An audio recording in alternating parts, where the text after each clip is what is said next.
जिंदगी भर जेल का वो करोगे ना, समझ आ जाएगा। ऐसे वैसे करके बोले हम लोगों को। जब आप सरकार से शिक्षा पर बात करेंगे तो सरकार आपको जेल की सलाखों के पीछे भेज देगी। सोचिए किस तरीके से भारतीय जनता पार्टी पूरी तरीके से एक्सपोज हो गई है।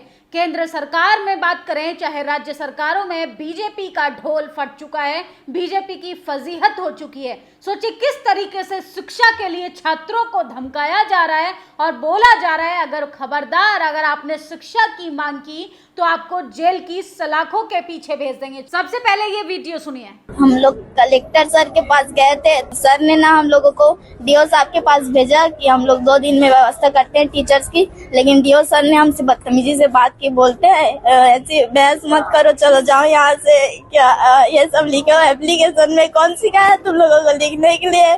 जिंदगी भर जेल का वो करोगे ना, समझ आ जाएगा। ऐसे वैसे करके बोले हम लोगों को। 2 साल हो गए, एक भी टीचर्स नहीं है, तो हम लोग टीचर्स की मांग करने के लिए गए थे। 11th 12th पिछले साल से खुला है, लेकिन 11th को जैसे तैसे करके हम लोग पास कर ले। लेकिन 12th हमारा बोर्ड है, बोर्ड हमारा बेस है, तो हम लोग कैसे फाइट करेंगे उसको? तो हम लोग टीचर्स की मांग करने के लिए गए थे, तो वैसे ही बोल दिया डीओ सर। स्कूल का क्या नाम है? गवर्नमेंट हायर सेकेंडरी स्कूल अलीवारा से है हम लोग, और 4 टीचर्स बस है, वो भी 9th 10th के लिए है। अभी हमारे पास टीचर आ जाए ऐसे करके बोलने के लिए आए थे, लेकिन डीओ सर ने हमको ये सब बोल दिया। आपका नाम बताओ। आरती साहू। तो सुना आपने वीडियो। सोचिए किस तरीके से छत्तीसगढ़ के राजनांद गांव में स्कूल में शिक्षकों की मांग की जा रही है। डीईओ ने छात्रों को लगाई फटकार और कहा जेल भेजने की धमकी दी। भारत को विश्व गुरु बनाने वाली सरकार का ये असली चेहरा है। बिना शिक्षक के आखिर छात्र कैसे पढ़ाई करे? सोचिए छात्र जो हैं वो एप्लीकेशन लेकर अधिकारियों के पास जाते हैं और उनको धमकाया जाता है। सोचिए स्कूल की क्या व्यवस्था है, शिक्षा की क्या व्यवस्था है, और देश के प्रधानमंत्री विकसित भारत बनाने का सपना दिखाते हैं। 2047 में उत्तर प्रदेश में सपा की सरकार बनने के बाद सभी बुलडोजर का रुख गोरखपुर की तरफ होगा। तो बाबा का बुलडोजर जो है वो लगातार चर्चाओं का विषय बना हुआ है। गोरक्षक जो हैं अब वो भक्षक बन चुके हैं, कानून अपने हाथ में लेकर सड़कों पर गुंडागर्दी करते हैं। छात्र जो हैं पढ़ाई पर, नौकरियों पर, दवाई पर, अस्पतालों पर, इन तमाम मुद्दों पर बात करेंगे तो आपको धमकाया जाएगा, क्योंकि आप देशद्रोही कहलाएंगे अगर आपने अपने विकास की, समाज के विकास की, देश की जनता के हित में सवाल पूछा। सोचिए किस तरीके से छत्तीसगढ़ में के अधिकारी उन छात्रों को धमकाने की कोशिश करते हैं, क्योंकि वो स्कूल की बिगड़ती हुई व्यवस्था पर बात करते हैं। छत्तीसगढ़ के राजनांद गांव के चौंकाने वाला मामला सामने आया। शिक्षकों की मांग को लेकर डीईओ कार्यालय पहुंची बच्चियां, तो डीईओ ने फटकार लगाते हुए कहा कि जेल भेजने का धमकी देते हुए उन्हें वहां से जाने के लिए कहा। सोचिए इन छात्रों का रोते हुए वीडियो देखिए किस तरीके से ये छात्र जो हैं वो परेशान हैं, और सोचिए किस तरीके से इनको डराने की, धमकाने की कोशिश की जा रही है। एक आंसू भी हुकूमत के लिए खतरा है, तुमने देखा ही नहीं, आंखों का समुंदर होना। ये छत्तीसगढ़ की बच्चियां हैं, इनका दर्द सुनकर कलेजा फट जाएगा, लेकिन सरकार की आंखों में बिल्कुल भी पानी नहीं उतर रहा। सोचिए किस तरीके से शिक्षा की जो व्यवस्था है वो बिल्कुल तहस नहस हो गई है।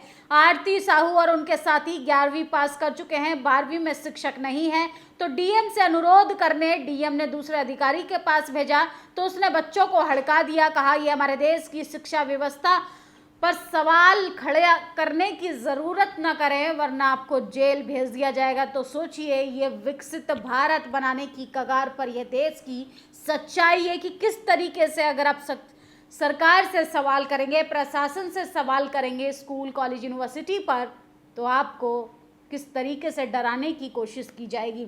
90% बहुजन सरकारी स्कूल में पढ़ते हैं, पहले पढ़ाई के लिए मास्टर नहीं देंगे, बच्चा मांगेगा तो डांटेंगे, फिर कहेंगे कि आरक्षण नहीं देंगे। मत दो आरक्षण, पढ़ने लायक स्कूल, पढ़ाने लायक मास्टर तो दे दो। वैसे भी हमने जूता बनाना, सूप बनाना, बाल काटना, इमारतें बनाना खुद ही सीखा है। तो सोचिए अशोक दास ने ये बड़ा मार्मिक ट्वीट किया है, लेकिन सोचिए किन बच्चों को शिक्षा से दूर रखने की साजिश हो रही है। बहुजन समाज के, ST SC OBC समाज के वो बच्चे हैं जो लंबा संघर्ष करने के बाद कॉलेज के दरवाजे तक पहुंचते हैं और वहां पता चलता है कि शिक्षक उन्हें पढ़ाने के लिए स्कूल में मौजूद ही नहीं है। सोचिए किस तरीके से सवर्ण मानसिकता के अफसर बहुजन समाज के बच्चों को डांट कर फटकार कर भगा देते हैं ताकि वो सवाल ही ना कर पाए। तो ये जातिवाद जो है वो अपनी चरम सीमा पर है। छत्तीसगढ़ से वायरल वीडियो IAS की नज़र पड़नी चाहिए। इन खबरों पर भी हमारा सिस्टम लोकोमोटिव डिसेबिलिटी से ग्रस्त है। तो सोचिए किस तरीके से आप अगर शिक्षा पर बात करेंगे, स्कूल है तो स्कूल में मास्टर नहीं है, मास्टर है तो स्कूल की बिल्डिंग नहीं है, और ये दोनों होते हुए तो सोचिए कागज़ों पे स्कूल जो है वो लीगली नहीं है। ये सब भारत की व्यवस्था की मैं बात कर रही हूँ कि किस तरीके से सरकार जो है फ्लॉप साबित होती हुई दिखाई दे रही है। देश के प्रधानमंत्री करोड़ों नौकरी देने का वादा करते हैं, जब जब चुनाव आता है गला फाड़ फाड़ कर बड़ी बड़ी बातें करते हैं, लेकिन धरातल पे सोचिए स्थिति कितनी बदतर है कि एक बच्ची जो है वो DM के पास अपनी गुहार लेकर जाती है कि हमारे स्कूल में टीचरों की व्यवस्था नहीं है, मास्टर की व्यवस्था नहीं है, किताबों की व्यवस्था नहीं है, तो उनको डरा कर फटकार कर भगा दिया जाता है। सिर्फ इसलिए उनका गुनाह है कि वो बहुजन समाज से आते हैं बच्चे, वो सरकारी स्कूल में पढ़ना चाहते हैं, वो शिक्षा प्राप्त करके अपने सपनों को उड़ान देना चाहते हैं। लेकिन सोचिए किस तरीके से पूंजीवाद, जातिवाद, मनुवाद जो है वो बच्चों के सपनों को चकनाचूर कर देता है। आरती साहू और उनके साथी 11वीं पास कर चुके हैं, 12वीं में शिक्षक नहीं है। DM से अनुरोध किया तो DM ने दूसरे अधिकारी के पास भेज दिया, बच्चों को हटा दिया। हमारे देश की शिक्षा व्यवस्था का ये हाल है, लेकिन PMO तो झूठ बोलते थकते नहीं है। देश के प्रधानमंत्री वर्ल्ड टूर कर रहे हैं, अपने देश में किस तरीके से दीमक की तरह खोखला हुआ जा रहा है, इस पर ना टीवी में बैठे जातिवादी पत्रकारों का ध्यान जाता है और ना ही सत्ताधारी लोगों का। सोचिए जगह जगह मुसलमानों की मॉब लिंचिंग की जा रही है, दलितों के साथ उत्पीड़न हो रहा है, लेकिन खबरदार ये खबरें जो है किसी के डिबेट शो का हिस्सा बन जाए। उन्हें मोदी जी का गुणगान करने से ही फुर्सत नहीं है। तो देश की पोल खोलती हुई नजर आ रही है ये वीडियो। और माननीय मुख्यमंत्री महोदय योगी आदित्यनाथ गोरखपुर जिले में SSP के आदेश को नहीं मानता, दरोगा निलंबित होने के बावजूद भी चोरा चोरी थाने पर रहकर दे रहे हैं पीड़िता को धमकी। तो ये FIR की कॉपी है। सोचिए किस तरीके से अपराध जो है वो अपनी चरम सीमा पर है, जबकि उत्तर प्रदेश को अपराध मुक्त राज्य बनाने का खिताब दे चुके हैं योगी आदित्यनाथ। बात बात पर बुलडोजर चला देते हैं, लेकिन अब सोचिए किस तरीके से उनके ही राज्य में कानून की किस तरीके से धज्जियां उड़ाई जा रही हैं, लॉ एंड ऑर्डर की धज्जियां उड़ा रही है योगी सरकार, और किस मुंह से कह देते हैं कि हम विकसित भारत बना रहे हैं। छत्तीसगढ़ के राजनांदगांव में चौंकाने वाला मामला आया, जहां पर बच्चों को फटकार लगा दी गई है और कहा है खबरदार अगर आपने स्कूल शिक्षा, किताब, कॉपी, कलम के इन तमाम मुद्दों पर बात की तो भाजपा की असंवैधानिक अन्यायपूर्ण बुलडोजर नीति पर सर्वोच्च न्यायालय की टिप्पणी स्वागत योग्य है। बुलडोजर के नीचे मानवता इंसाफ को कुचलने वाली भाजपा का संविधान विरोधी चेहरा अब देश के सामने बेनकाब हो चुका है। बेलगाम सत्ता का प्रतीक बन चुके बुलडोजर के नागरिक अधिकारियों को कुचलकर कानून को निरंतर अहंकार भरी चुनौती दे रहे हैं। सोचिए किस तरीके से सुप्रीम कोर्ट अब जाके कह रहा है कि बेकसूरों पर बुलडोजर चलाना बंद करे सरकार। सोचिए कितना कुछ बर्बाद करने के बाद गोरक्षक जो हैं वो बेकसूर लोगों को मार रहे हैं, मुसलमानों की जगह जगह लिंचिंग हो रही है। देश के प्रधानमंत्री को इन तमाम मुद्दों पर ना ट्वीट करना है, ना जब बात करनी है, ना प्रेस कॉन्फ्रेंस करनी है, और सोचिए विकसित भारत बनाना है। देश से बाहर जाते हैं तो बुद्ध की बात करते हैं, गांधी की बात करते हैं, और अपने ही देश में जाति के नाम पर, धर्म के नाम पर किस तरीके से लिंचिंग हो रही हैं। छात्र बेबस है, युवा सड़कों पर लाठियां खा रहा है। सोचिए किस तरीके से महिलाओं की असुरक्षा भी तार हो रही है। इन तमाम मुद्दों पर बात और बहस करने के लिए कोई तैयार नहीं है, लेकिन कोलोजियम सिस्टम से बने हुए जज कहते हैं कि वर्गीकरण के आधार पर कोटे का वर्गीकरण होना चाहिए, लेकिन जातिवाद खत्म नहीं होना चाहिए, अपराध खत्म नहीं होना चाहिए, भेदभाव खत्म नहीं होना चाहिए, छात्रों को अच्छी स्कूल की व्यवस्था नहीं मिलनी चाहिए, छात्रों को अस्पताल नहीं मिलना चाहिए, छात्रों को उनके सपनों को सुनहरा मौका देने वाले मास्टर, हेडमास्टर की कोई व्यवस्था नहीं होनी चाहिए। सिर्फ आरक्षण उनकी आंखों में खटकता है। सोचिए किस तरीके से छत्तीसगढ़ का ये हाल है। उत्तर प्रदेश, राजस्थान, भारतीय जनता पार्टी का कोई भी राज्य उठाकर देख लीजिए, देश के प्रधानमंत्री के साथ साथ तमाम भारतीय जनता पार्टी के नेता, अभिनेता, प्रवक्ताओं से लेके गांव गोद लेने वाले थे। कौन से गांव का विकास किया गोद लेकर? जरा इस पर भी बात होनी चाहिए, इसका भी डेटा दिखाना चाहिए देश के प्रधानमंत्री को। 60 सालों का हिसाब मांगते हो और 10 सालों में देश को खोखला कर कर बैठे हो। और सोचिए शिक्षा व्यवस्था की कमर तोड़ दी है और देश को विश्व गुरु बनाने पे तुले हैं। देश को किस तरीके से विकसित भारत बनाने पर लगातार सपना दिखाकर जनता को लूटा जा रहा है। जब कॉलेजियम सिस्टम से अयोग्य जज बनेंगे तो फैसले ऐसे ही आएंगे। सुप्रीम कोर्ट ने खुद संविधान की सीमाओं को तोड़कर कॉलेजियम बनाया और जिसमें सिर्फ जातिवादी ब्राह्मण बनिया लोगों को जज बनाकर देश को बर्बाद करने पर तुला है। तो हैशटैग कॉलेजियम हटाओ। तो जब तक कॉलेजियम सिस्टम नहीं हटेगा देश की कोई भी व्यवस्था आपको सही नहीं मिल सकती है।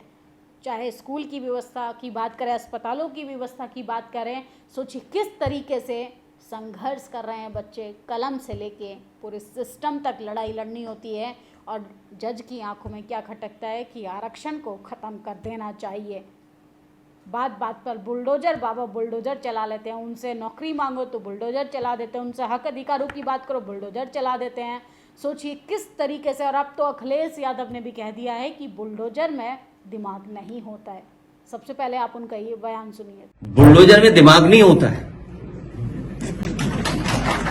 स्टीयरिंग होता है, उसमें स्टीयरिंग से चलता है बुलडोजर। उत्तर प्रदेश की जनता कब किसका स्टीयरिंग बदल दे। तो सुना आपने किस तरीके से बुलडोजर जो है वो लगातार योगी आदित्यनाथ की फजीहत करा रहा है। अगर आप और आपका बुलडोजर इतना ही सफल है तो अलग पार्टी बनाकर बुलडोजर चुनाव चिन्ह लेकर चुनाव लड़ जाइए, आपका भ्रम भी टूट जाएगा और घमंड भी। वैसे भी आपके जो हालात हैं उसमें आप भाजपा में होते हुए भी नहीं के बराबर हैं। अलग पार्टी तो आपको आज भी तो कल नहीं तो बनानी पड़ेगी। तो योगी आदित्यनाथ की लुटती डूबती नाव जो है वो अब कहीं की नहीं रही। सोचिए डरा कर धमका कर आप जनता को सिर्फ टॉर्चर कर सकते हो, विकास नहीं कर सकते हो और ना दोबारा सत्ता में वापसी कर सकते हो। देश विकास चाहता है, स्कूल कॉलेज यूनिवर्सिटी चाहता है, अपने लिए नौकरी चाहता है, महिलाएं सुरक्षा चाहती हैं और इन तमाम मुद्दों पर भारतीय जनता पार्टी फ्लॉप साबित हुई है। कोई भी राज्य उठा के देख लीजिए, बीजेपी ने जहां पर छाती पीट पीट कर प्रचार प्रसार किया था वहां पर महिलाओं से लेकर छात्रों की हालत बदतर है। देश के प्रधानमंत्री विकसित भारत बनाना चाहते हैं, वो विकसित भारत जिसमें हम दो और हमारे दो का विकास होगा। छात्रों को डराया जाएगा, जेल डालने की धमकी दी जाएगी, बुलडोजर की धमकी दी जाएगी ताकि आप डर की वजह से सच कहना छोड़ दें। इस खबर पर आप लोग अपनी प्रतिक्रिया ज़रूर दीजिए और छत्तीसगढ़ के इस बेबस हालात पर, स्कूल की चरमराती जो हालात हैं इस पर आप लोग क्या सोचते हैं और आपके राज्य में स्कूलों की क्या व्यवस्था है, आप अपनी राय कमेंट बॉक्स में भी ज़रूर बताइएगा। शुक्रिया। नेशनल दस्तक की आपसे गुजारिश है कि अगर इसको बचाना चाहते हैं तो नेशनल दस्तक को सब्सक्राइब करने के लिए रेड कलर के सब्सक्राइब बटन को दबाएं, फिर बेल आइकन की घंटी दबाएं। नेशनल दस्तक को बचाने के लिए बहुत जरूरी है कि हर खबर को शेयर करें, लाइक करें, कमेंट जरूर करें।